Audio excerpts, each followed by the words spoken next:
have to see. FlyQuest gonna go ahead and finish their ban phase by taking Olaf off of things. Don't want Meteos on that one. P1 gonna go ahead and remove Malzahar and LeBlanc, while the first pick for FlyQuest is the Rengar. I really do think that there's a lot more flexibility in this most recent patch, and probably going to be even more in 7.5 to pick what you're comfortable with. Olaf is not considered really a meta champion, but even FlyQuest banning it away because Meteos has been crushing. I would say Meteos' best 3 champions right now would be the Elise, the Zac, and the Olaf. He loses 1, but he gets to pick up the Elise, which he has not seen a lot of so far. Absolutely agree on those. We've seen them ban the Olaf and the Elise. We've seen multiple teams ban both of those from Meteos in the past. Zac, the one who's kind of so off meta that teams are like, nah, we can let him have that one. But he still won on it. But he still won on it. He still had an awesome performance with it, and they're going to be picking up the Ezreal for Arrow. Ezreal really has been rising in priority so much in recent patches. I'm very excited to see Arrow on more of these champions that can really carry. He is obviously fantastic on the more supportive AD carries, the Ashe, the Jhin, the Varus, but I want to see this guy really take over a game and define himself as that clear #1. And you said it, they can't pick the Mordekaiser. Yes, they can. Here we go, Azael. Nautilus and Mordekaiser locked in for FlyQuest. Let's go ahead and take a step back and remember what Lemonnation was kind of talking about after, when they did the interview with him after the last time that FlyQuest played this. And they're like, yeah, we play stuff that's different. People don't know how to play against this. That's what you do. So does Phoenix1 know how to play against this? That's the question, and we'll have to find out. I mean, I think that Ezreal is a pretty good pick against it because Ezreal is fairly safe. This is not like you're playing something that is super immobile like a Varus into it where you can get all in more easily. Between the Thresh and the Ezreal, there's a lot of peeling there. It's going to be tough for Altec to actually close in and take them out. Also, have to focus in a little bit on the Nautilus because this could be both support or top. It's a flex pick right now. I'm going to have so much fun with this game. I can't remember the last time that I casted a Mordekaiser. I don't know if I've ever casted a Mordekaiser game. I don't think I have. Yeah, even doing Fiesta games from my bedroom for 6 viewers, I don't think there was a Mordekaiser in any of those. So now I am truly going to get to enjoy some high-quality Mordekaiser content as we're getting into the second ban phase here of game #1. Camille and Shen going to be taken away by the teams targeting that top lane. Yeah, and Shen is just such a great pick for balls, I think, particularly. He really does work well with the team. He is able to neutralize a lot of lanes and then help out the team around the map. I think, especially when paired with Rengar, that's such a fantastic pick. So it makes extra sense to take it away from FlyQuest. Got to make sure you're keeping those really powerful synergies off the table, as Orianna also going to be removed. And you know, you talk about a good synergy with the Shen and the Rengar. Orianna and Rengar can actually work together very well too. Yeah, and Hai has shown that he has a very strong Orianna. It's a super meta pick. We know that Phoenix1 has the last pick for their mid laner, likely. So you ban away those kind of safe standard mid lane picks and you open yourself up to get a better counter pick. Absolutely. You want to make sure you can get something that maximizes the value of having the very last pick in the draft. The final ban this time will be Rumble. So 3 out of 4 of those second phase bans are looking towards that top lane, as both teams now going to be moving into the second part of the draft as Gangplank covered by Phoenix1. And Gangplank has been successful for Zig. That is going to be locked in. Theoretically, this can go mid lane too. We could see that flexed. I don't expect it. That said, FlyQuest has the opportunity to get balls whatever matchup they think is good into this. The kind of matchups that usually are good into Gangplank are very aggressive, all-in melee-type champions. If you look at solo queue, people consider champions like Pantheon and Riven and these sorts of things to be hard counters to the Gangplank. I don't know that Balls really plays that. And if Balls is just going to pick Maokai or something, he's essentially counterpicking himself. Right, you're giving the lane away to the Gangplank, saying, sure, you're free to farm with your extra gold per minion for as long as you want, get your 6 items, you're going to be huge. The Maokai, of course, still does well in the team fights if he survives, but it's just free lane for a hyper carry. Exactly, it's that super scaling champion, and I don't think Phoenix1 would make this kind of a draft pick against a team where they thought their top laner was more of a threat to carry. FlyQuest going to go ahead pick up the Syndra for themselves, and just as you mentioned, the Maokai will ultimately be the pick for Balls. Hey, attack as champion pool say you can't play the carries well enough to actually win this lane matchup. It's not worth it for you. So Balls goes straight to that Maokai. We'll be playing it. We know it's Nautilus support now. That would have been a fine matchup for Gangplank too. And we're going to see the counter pick open for Ryu. What can he make happen against Syndra, which is definitely considered one of the most powerful 1v1 champions. Yeah, the ability to just press R and delete your opponent is one that's rather difficult to outplay sometimes, but it looks like the choice for Ryu and the rest of Phoenix1 is going to be Ahri into that one. Very powerful pick here for Ryu. One thing that I think works well, especially with their team composition, is the early Abyssal. You can rush the Negatron, reduce the chance of High being able to kind of one-combo you, and then Abyssal gains additional power because you have an AP jungler. You're increasing his magic damage here too. Gotta love finding those synergies and being able to just get the absolute maximum out of an item. The aura effect affecting more than yourself is always a nice bonus, as the teams now have been fully locked in. And considering we've got, not just because we've got the Mordekaiser, but especially because he's in this game, you know that it's going to be a very entertaining game number 1. It certainly is, and Lemonnation and Balls have not swapped it around just yet. I would be super shocked if it is actually the Maokai support, but it's not completely outside the realm of possibility. This is the team that brought us Mordekaiser. Anything is on the table, is it?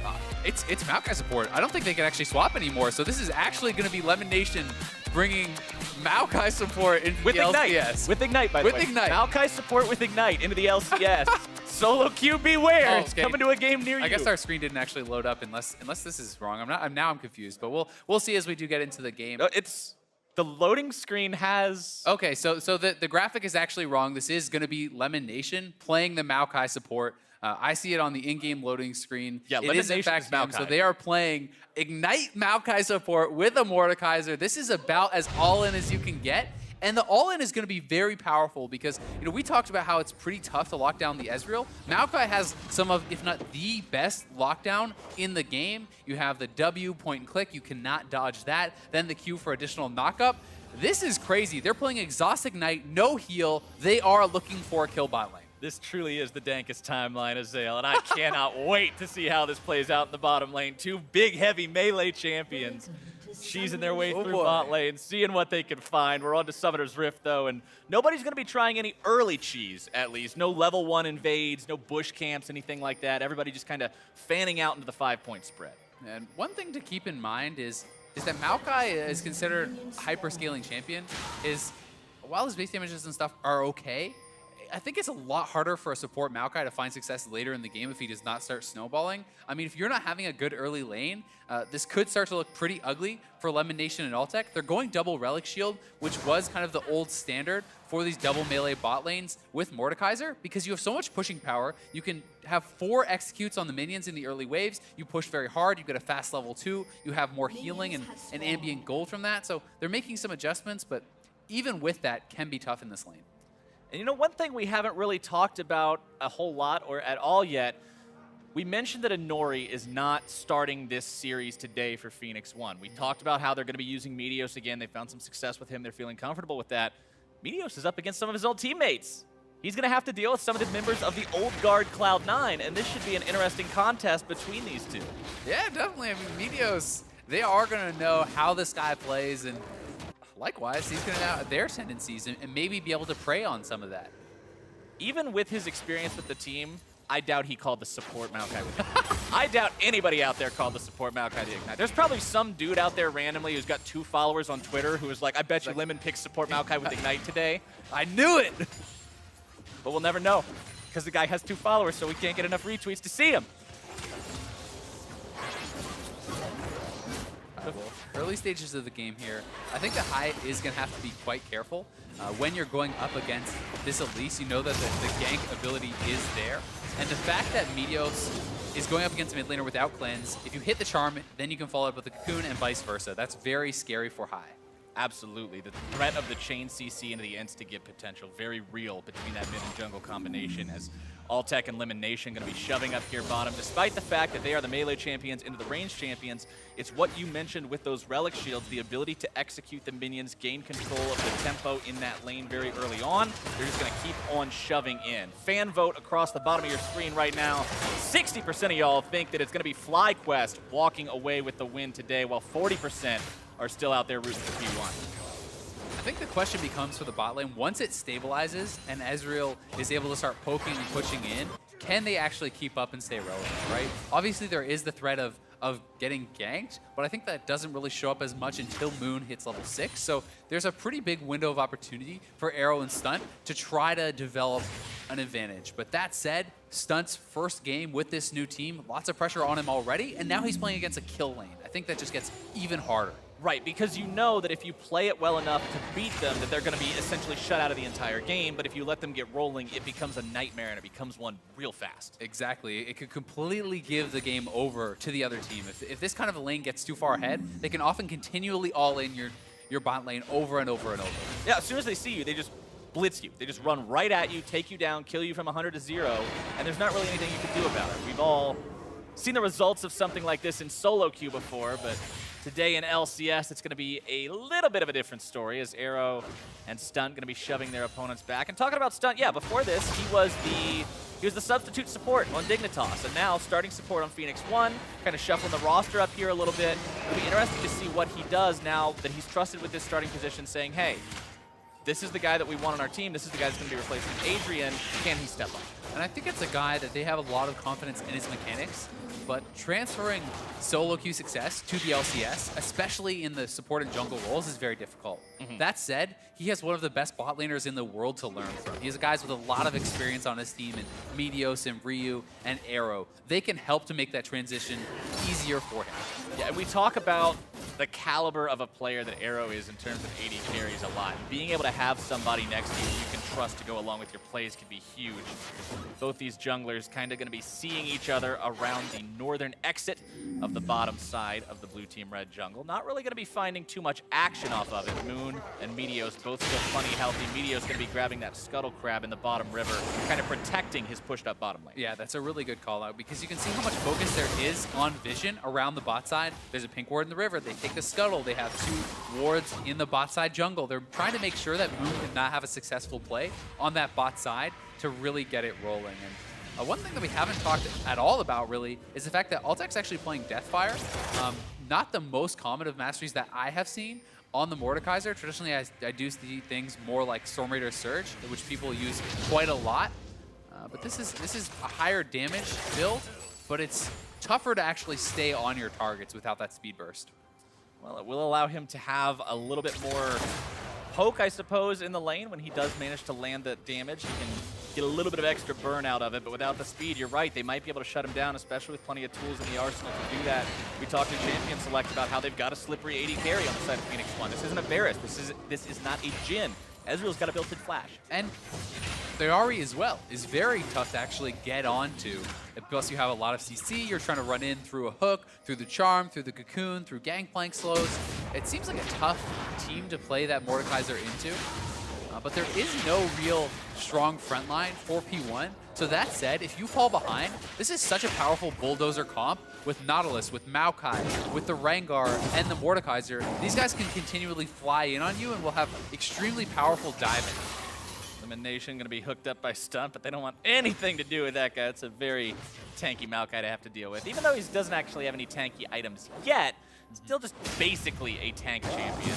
One cool thing about playing support with the Mordekaiser too is that he's doubling the amount of ambient gold you're getting from your support item because he's popping relic stacks back your way too. So look how much CS Lemonnation has just from the double relic shield. You actually do have a fair bit more income because of a lane like this as the support. FlyQuest very slightly ahead in terms of the overall gold in the game, about 100 up for themselves right now. Because, you know, despite the fact that these guys are going to have an economy advantage, there's also an economy advantage for Zig in the top side just because Gangplank naturally gets more money by farming things up with the barrels. You're going to be seeing more of that demonstrated as he gets more items as well. The Sheen now up and running on him means he's going to be able to add a little bit of extra kick to those. Also have slightly stronger poke as he aggressively, if he aggressively wants to trade onto balls, as Ryu has High shoved in here in the middle. And a really nice charm there. Takes half of High's HP, but did have some potions running and will be able to be okay in this lane. Neither of the mid laners was able to actually get to a big item break point, so they're just going back and they're trying to keep the aggression up with the early Doran's items. I will be interested to see if Ryu wants to go aggressive with his itemization or if he elects for the Negatron close coming soon. Here comes your all-in attempt in the bottom lane. P1 looking to make it happen. Altec might get some trouble here. Meteos trying to find his opportunity. Gangplank ulti comes in. First blood goes the way of Phoenix1. Lemonnation looking to get himself away with the flash over the wall, but Ryu is here. No, sir, you are going to be denied just as well. Ryu grabbing the kill. Moon is still doing the camp there beside his team as they die. Don't worry, guys. Gotta get those Krugs. Golems. Krug gold, baby. There we go. Come on, man. He would have missed out on like a whole 60 gold if he stopped that to help. That's true. What are you talking about? Personal economy. Zig now in some trouble, though, top side. Balls aggressively jumping onto him using those anchors, but not really going to have any kill potential. And this is just really a nice all-in from Stunt. Immediately hits 6, then he goes in, hits the hook, into the box, Arrow already following up, and Meteos and Ryu are so far ahead of this play that there isn't really much that Moon or Hai could do, especially when you add in the Gangplank ult. It's essentially that 3.5-man gank, which is very, very powerful. And putting this bot lane behind is going to mean big things for P1. Yeah, we already mentioned it. A lane like this, it's all or nothing. You don't play this to say, all right, we'll go even, and then we're going to do normal stuff later. This lane has such a strange and volatile dynamic that they're either going to be way ahead or way behind. And when you start off 0 and 2, it's usually not the first one. And you can see how defensively the Mordekaiser is going to have to itemize because of all the crowd control on the opposing team. Going for that Merc Treads first, he just can't really deal with all the CC and needs to be able to increase his uptime. So even though there's not really a damage item, it may be the one that increases his damage most. And this is one way that the bottom lane of Fly can actually get back into it. If Arrow walks too close, they can look for an all-in here onto him. Have to see if Phoenix1 disregards They're not checking just yet. FlyQuest's potential for this.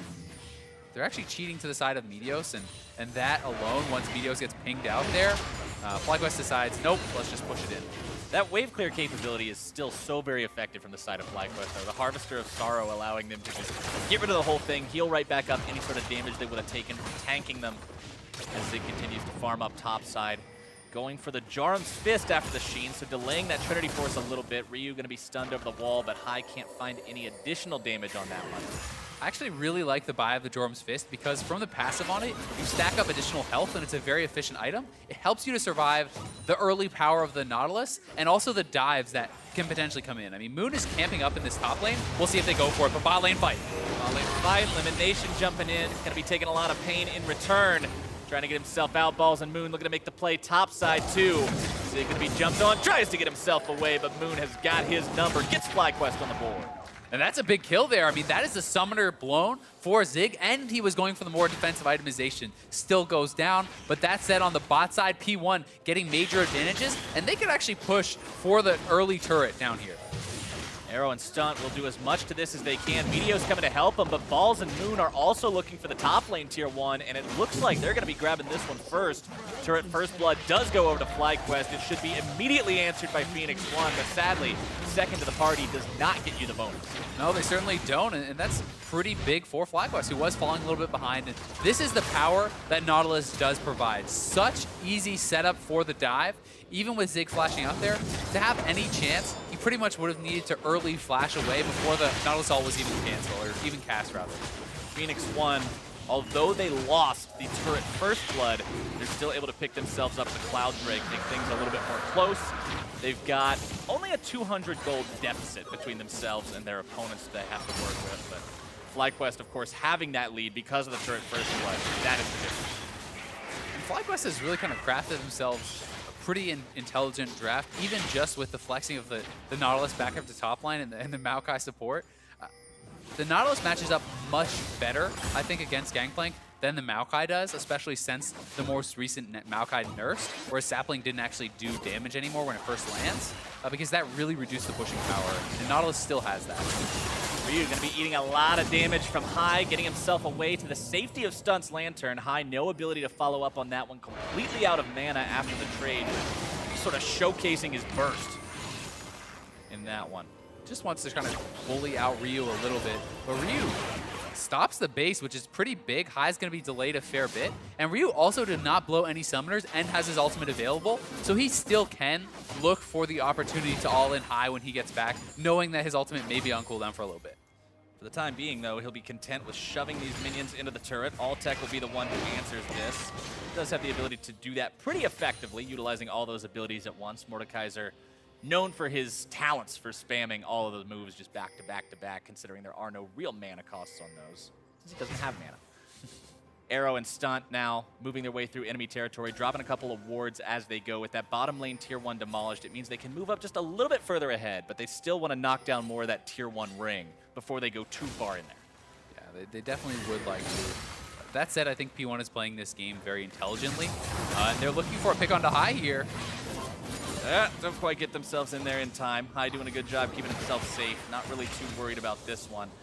And FlyQuest overall, going into this game, this is a team that we saw go 6-2 in their first 4 weeks of NALCS Spring Split play, and then 1-3 in the last couple of weeks. So a little bit of a slip from them. At one point, they were actually even 6-1, right? In that 5th week, they actually won their first game. So they definitely have been on a bit of a downward trend. And I mean, they are playing a lot of creative stuff still. They're still sticking to their strengths, but I feel like teams are kind of better mechanically in a lot of ways than they are. And as their strategies get figured out more, it becomes more and more difficult for them to win. Yeah, teams are adapting to them a little bit better. And it kind of starts raising this question. A lot of people who saw this team at the start of the split was saying, yeah, FlyQuest is going to be a top-tier team. Now they're saying, well, are they still going to be a top-tier team by the time the split ends? And we've got 3 weeks left for that question to be answered. And I think that regardless, when you look at where people had placed FlyQuest in the early season rankings, people had them at 9th or 10th almost unanimously, and they are tied for 3rd this late in the season. Yeah, everybody was underestimated. I think even if they fall down a little bit more, they're still very clearly a playoff level team. And that alone is a big success, in my opinion, for this team. Yeah, I think no matter which way you look at it, you're still expecting them to be 6th or above. I don't really see anybody predicting FlyQuest to just plummet all the way down to the bottom, lose the next 6 games in a row. The question is, can they still maintain that spot as a top-level team? We mentioned already, up against Phoenix1, the other team currently tied with them for 3rd place. Still a few wins away from the lofty summit of the Cloud9 and TSM records for the time being, but trying to get there if they can. Could get a fight here. They're looking, P1 just going to back off. Lemonnation going to be hooked up as Stunt and Meteos retreat. Don't really want anything to do with a 2 versus 3 right now. And they had been setting up that trap for a little bit, kind of just backing off at that anti-timing as Lemonnation was walking in. If Ryu was still in position there, it may have been a fight that they wanted to go for. And now having the Rylai's completed on Altec, this is a pretty strong point for him. Simply because the additional slowing of that actually keeps them up on them. Ball's now making the roam onto Ryu. Oh, Ryu getting himself stunned up. Chain CC looking to come in. The burst is down, and Balls has the kill for himself. FlyQuest ties up the gaming kill. Nicely played there from FlyQuest, moving all their members to the mid lane. They're going to try to force this down. We talked about their brute force power. They're flexing it there. Still enough wave clear. Wants this extra objective if they can, but it doesn't look like it's going to be happening today. Instead, they just tie the game completely up, and they won't be getting anything else off that pick. And I think this really is something that FlyQuest needs to continue to look to do, because they have such a good front line, such good diving and roaming. And Balls deserves some credit here. The top lane stalling out a little bit, instead of just kind of farming it out up there, he makes the roam, they get the summoner out of Ryu there, and they get a kill, as well as a little bit of turret damage. Man, they threw everything but the kitchen sink at Ryu in that one. Absolutely everybody wanted to show up and get themselves a piece of Ahri. And it ultimately ends up being Balls who goes on the board. 1-0-1 now on the Nautilus, up 35 CS compared to the Gangplank of Zig, who actually completed Steric's Gauge all the way before going for Trinity Force. And you can show he's showing respect to the fact that the Rengar plus Nautilus dive is very, very powerful. And this is okay for Zig to do. Yes, it does delay his Trinity Force power spike and some of his more teamfight damage, but he is getting additional gold from all of his farm. And if he can get to a point where they can no longer dive him and he stalls it out, it only gets better from there. One thing to remember about that item, though, is because Steric's Gauge's damage scales off of your base damage, it actually gets stronger as you level up. So it's going to be a little bit weaker now than it will be later on. So he is going to be working from that deficit. Runic Echoes and Proto Belt completed on Meteos. Means he's a significant burst threat of his own. Lemonnation and Moon now looking to start the fight off. Moon going to be taken low first. There comes your Gangplank ulti right in the fight. Stunt going to be brought down low. The Mordekaiser ultimate brings him right back as a ghost, and Zig's looking to get himself away. Meteos comes in with a spider bite, only to find himself killed off. P1 has to start retreating a little bit off of this one. 1 dead on the side of Fly, 2 from P1. The Ghost is going to be finished off. Arrow getting himself stunned, but Hai has no way to follow that up with Ryu right next to him. Revenge of the Stunt. The Ghost turning on his own team. Back with a vengeance. Yeah. Nice little catch out there from FlyQuest. It does end up as a pretty even fight, but one of the big advantages is they actually force the TP from Zig and still win the fight, because Balls was here in position first. They have this big BP frontline, able to go in. When you execute the initial kill onto Stunt, you get the Mordekaiser Ghost, which is pretty disruptive. I mean, it actually does a decent amount of auto attack damage, it soaks up some damage, and the fact that they now have TP edge means that they get full control of the neutral objectives. P1 can no longer really fight around a dragon without TP on your Gangplank when Nautilus has his. And speaking of dragons, the second one is live right now. Mountain Drake, oh wow, objective-focused objective. Could be very important for whoever's able to secure it. And Phoenix1, now the ones who have control over the area. It looks like FlyQuest is not going to be contesting this at all. I mean, the point is moot if FlyQuest bases at a time where it is vulnerable like that. So P1, despite the TP disadvantage, FlyQuest, everyone based, they did not actually have it set up properly, so they kind of throw away a bit of their advantage there. FlyQuest continue to push up here now as High's going to go ahead and drop the burst onto Stunt. Lemon can't get close enough to drop the Twisted Advance in time to finish off that kill. As now FlyQuest going to continue to apply the pressure to the mid lane tier 1, but just like before, they aren't actually able to break the defense. They've got to back away. Moving themselves up towards the Baron area, though. We're at 19.5 minutes into the game, Azael, so sooner rather than later, that little purple fella is going to disappear, and we're going to get the big purple fella instead. And a big team fight win for either one of these teams could result in a Baron take. Or even just an aggressive play. FlyQuest has shown that they are one of the teams willing to take a risk and just try to rush down the Baron if they feel that they have got the vision control. One thing to go ahead and take a look at now as well. You talked earlier about the fact that the Mordekaiser for Altec wanted to prioritize mobility and keeping away from all the CC. That was why you had the Merc Treads. QSS done right after Rylai's Crystal Scepter. Again, just going back to that point, saying I cannot afford to be locked down in these fights. I mean, one of the biggest things about Mordekaiser is essentially breaking this threshold where you're dealing more damage than you're taking. You're keeping that passive shield up, and that is keeping you extremely tanky. Lemmonnation's going to be in some trouble, though. The Thresh hook seals his fate. Meteo's grabbing the kill. Gangplank ulti thrown down to make sure FlyQuest can't call in any reinforcements in time, and now Phoenix1 is going to be looking for the tier 1 turret. That's a pretty easy kill picked up there by P1. They did commit the GP ultimate, though, so they won't have that cooldown in case a big team fight does break out, so they're going to have to play a little bit more carefully because of that. FlyQuest does the same thing Phoenix1 does, though. They immediately repel the push onto mid lane, keep that turret standing. Turret's still just tied up at 1-1, 21 minutes into the game, so both teams doing a good job of not letting any more of that standing gold slip into their opponent's hands, not letting any more of that map control slip away as you lose those outer turrets. Balls rotating down to the bottom part of the map. You're going to see Zig doing the same, and we've reached the flip-flop part of the game. And one thing I would like to see Balls do is actually build towards the Iceborne instead of something like a Frozen Heart this game. I feel like it really does increase the amount of time you can be relevant in the 1v1 against the Gangplank. It gives you so much more dueling power, and that can help him to extend the advantage. Right now, he looks to be content with just sort of clearing those waves out, forcing Zig back, as the rest of FlyQuest will be hanging around on the northern part of the map near that Baron pit. Hai and Ryu see each other. They're both being very careful about this for now. Hai's going to go ahead, find his stun, looking to remove this control ward. He's got help hanging around nearby. The other ward is going to see that. So Ryu knows Lemonnation was waiting in case he dove in, looking to find anything onto Hai. All he would get is a face full of Maokai instead. FlyQuest just clear out some of the wards, back themselves out, but now they're going to be finding Meteos. Lemonnation eating a lot of burst. Meteos dragged to safety by Stunt, though, wanting to make sure that Hai's not able to blow him up.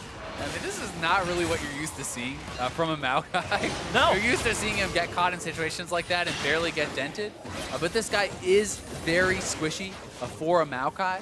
Yes, he's tanky for a support, but he's certainly not going to be that massive team fight tank unless he can really get a big injection of gold and the game goes late. Absolutely. Very low economy compared to what you would normally see for the huge super tank from the top lane. Edge of Night now completed on the Rengar means he's going to have some extra protection when he decides to dive into these fights. But the teams have seemed pretty averse to fighting overall this game, both playing a very slow and steady kind of style. And I think that's one of the downsides of playing a composition that you haven't practiced against as much. So P1, you know, for all we know, they may be in a very advantageous position, but if you're not completely confident of how the fights will go, it can make you more hesitant. This can give the opposing team more ways to kind of get back in it.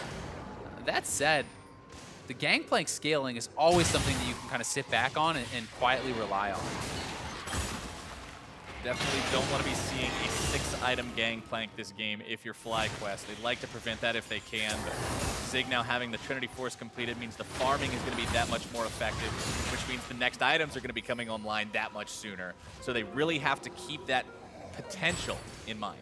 Yeah, I really do think that FlyQuest, if anyone, are the ones that have to force fights, that have to look to actually push the pace. Yes, when you have a team like this, you always can rely on flanks and team fights that are going to go well because of better positioning and better map movements. But in general, I think that the melee-based carry, like Mordekaiser, is so much harder to be effective on than something like an Ezreal late game. Oh, and the fact that Gangplank is just quietly scaling away, it does feel like there's a bit of a timer, and FlyQuest may look to press. FlyQuest looking to make their move if they can. High not going to be grabbing any kind of setup just yet. Moon still coming around from the corner, not able to find anything. Ryu pushing towards that tier 2 in the top part of the map, deciding to get himself back now, realizing FlyQuest is likely on the way. Nothing comes out of it. FlyQuest tries to make the move, but ends up not being able to pull that trigger appropriately as Ryu goes right back to attacking the tier 2. FlyQuest now just seems to be caught trying to figure out some kind of a play to make, and in that time, they lose the tier 2 in the top lane. Yeah, they lose the tier 2. Ryu has been able to split push for so long, and just really got so much there. He actually got 2 turrets for free in the top lane. No one went to answer him, and FlyQuest could not pull off the engage elsewhere on the map. Now they're even just going to lose that whole wave to the inhibitor turret. So Ryu getting so much, and FlyQuest needs to force.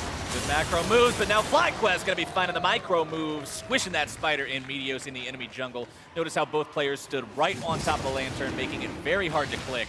And now FlyQuest is looking for Infernal Drake, who will be their first of the game. And this would be a big one for them to get. FlyQuest looking to turn for the fight, but they're in the GP ulti. Lemonnation trying to tank everybody up, but he's not a very tanky Maokai. Moon going to be forced to jump back. Ryu jumping all over the place, able to make multiple kills happen. 4 dead on the side of FlyQuest, and Phoenix1 have found a fight and a triple kill for their AD carry. FlyQuest did not show the respect needed to that Gangplank ultimate. They get completely blasted by it, and P1 is going to go rush the Baron here. This should be theirs. We'll see if Balls can actually delay enough for FlyQuest to contest. What a catastrophe for FlyQuest. You saw Lemon jump in there like he was a top lane Maokai. Where'd my health go? Yeah, I mean, the whole team had to funnel through the GP.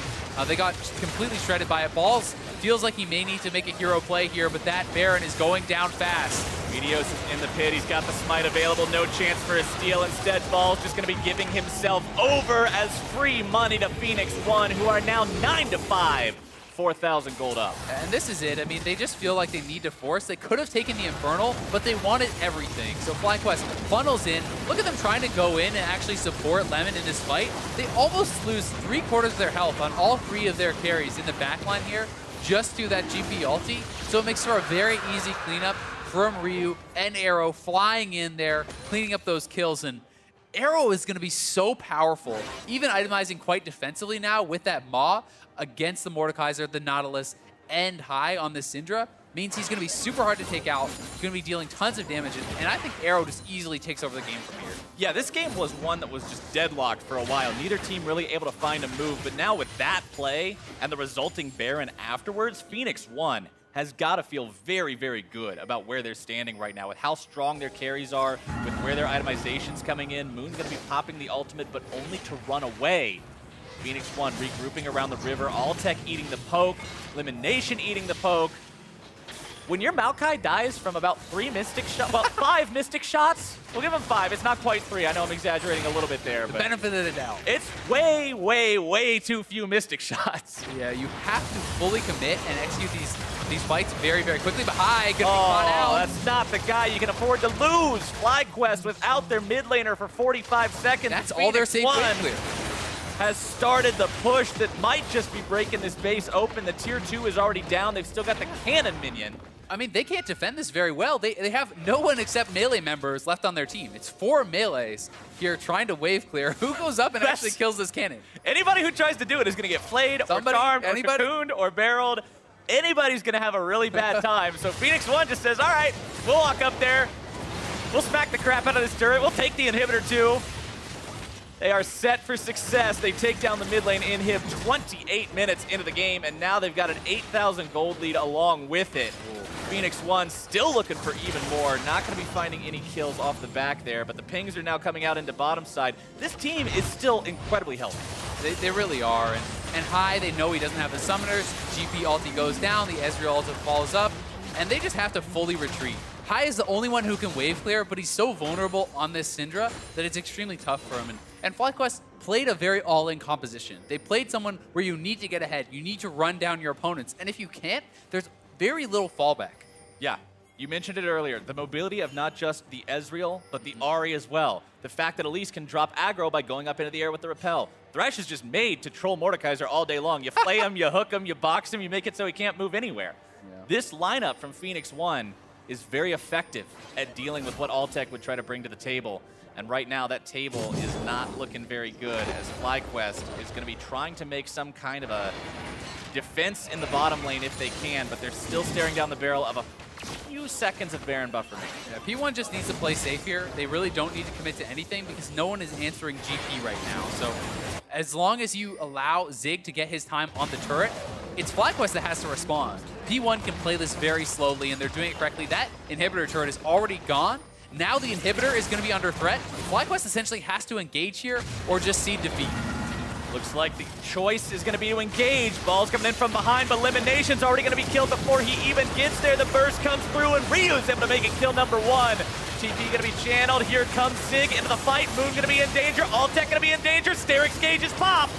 Altec taken low. Zig barely getting himself away. All the members of Phoenix1 are still alive. Fly High is going to be flying nowhere in very long. Ryu still looking to make the damage happen. Meteos gets himself killed by his former mid laner. And High actually grabs himself the kill onto Arrow as well. Maybe I spoke a little bit too soon. Phoenix1 with low health bars. Got to respect what High might be able to do here, pressuring onto inhibitor number 2.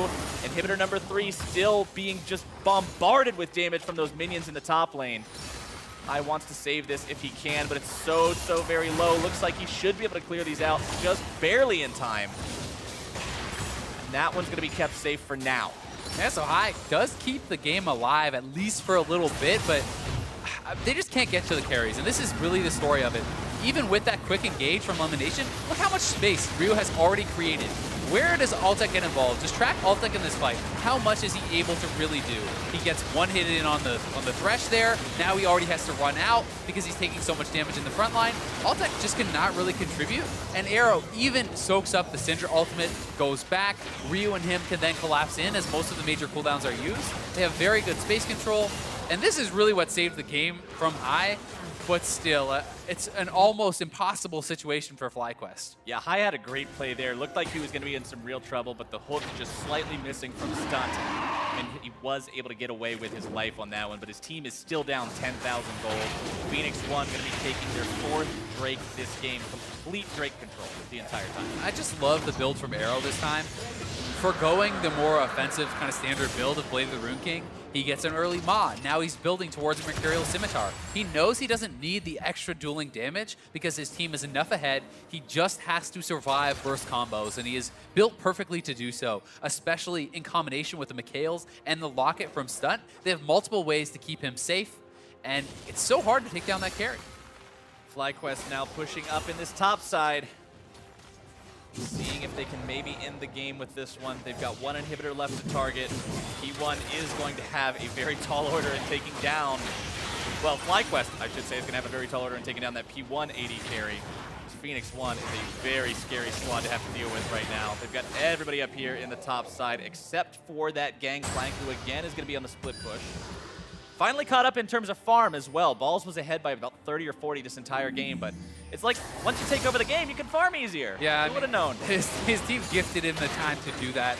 Gangplank will almost always be relevant, even if you're dying, as long as you have farm. And Zig did not even do much of that.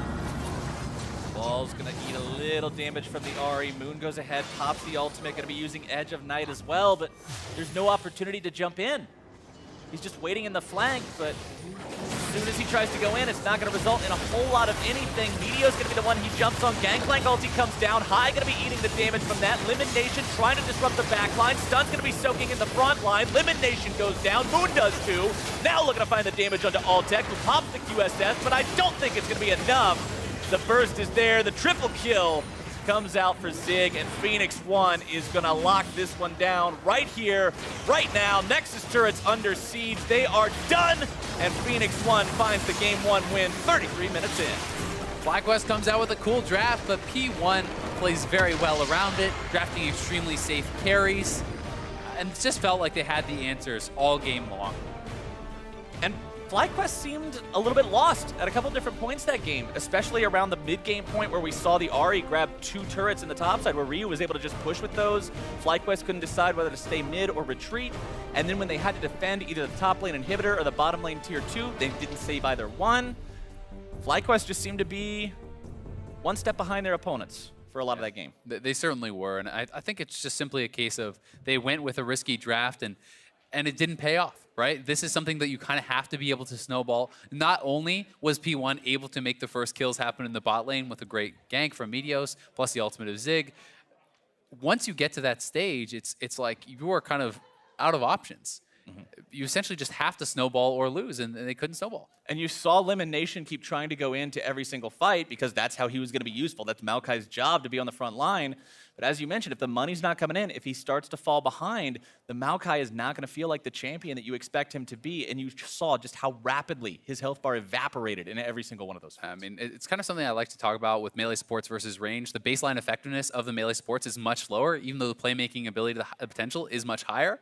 And Maokai is kind of an even more extreme version of that at support. You're so squishy, you're so one-dimensional, you contribute nothing if you are not going in, and if you're behind and go in, you just die. Yeah, so your choice is either contribute nothing or die. Yeah. Great choices, Dash. Feels bad, man. Wait, on that one, feels real bad, but we're going to go ahead and throw things over to Dash and Kobe to see what they make of the Phoenix1 win.